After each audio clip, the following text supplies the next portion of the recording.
Mwanaume huyo kwa hasira alichoma upanga wake kwenye msalaba wa kanisa. Sekunde iliyofuata, damu ya moto ilianza kumwagika kutoka kwenye msalaba huo. Hata sanamu ya mtoto mtakatifu pamoja na mishumaa iliyokuwa karibu nayo vilianza kutoa machozi ya damu.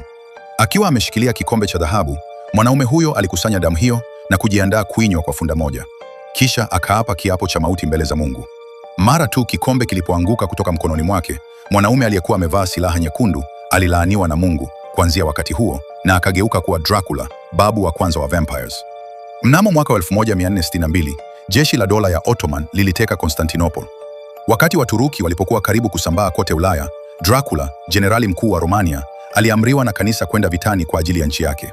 Baada ya kumwaga mke wake mpya, Elizabetha, aliondoka kwa uamuzi kwenda vitani ili aweze kuungana naye tena haraka iwezekanavyo. Dracula alipigana kwa ujasiri mstari wa mbele na kwa haraka akalivunja jeshi la Waturuki. Hata hivyo, maadui wajanja walisambaza uvumi wakati huo, wakidai kwa uongo kuwa Dracula alikuwa amekufa vitani ili kudhoofisha morali ya Waromania. Elizabetha alipokea habari hizo na kuziamini kuwa ni za kweli. Kwa huzuni kubwa, alichagua kujitupa kutoka sehemu ya juu kabisa ya kasri kwenda mtoni.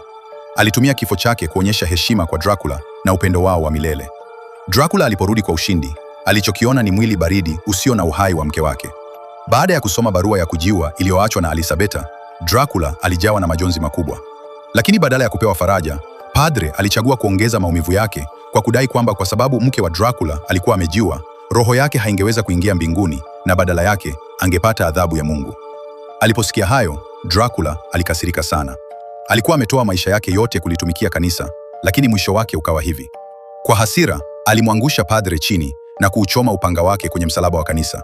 Mungu, akiwa hawezi kustahimili ghadhabu ya Dracula, alianza kutokwa damu papo hapo. Baada ya kunywa damu ya Mungu, mwanaume huyo akaapa kiapo. Kuanzia wakati huo, hangemtumikia tena Yesu, na akaapa kutumia nguvu zote za giza kulipiza kisasi kwa ajili ya mke wake. Hivyo basi, chini ya laana ya Mungu, Dracula akawa bwana wa vampires asiyeweza kufa. Muda ulisonga hadi mwaka wa 1897.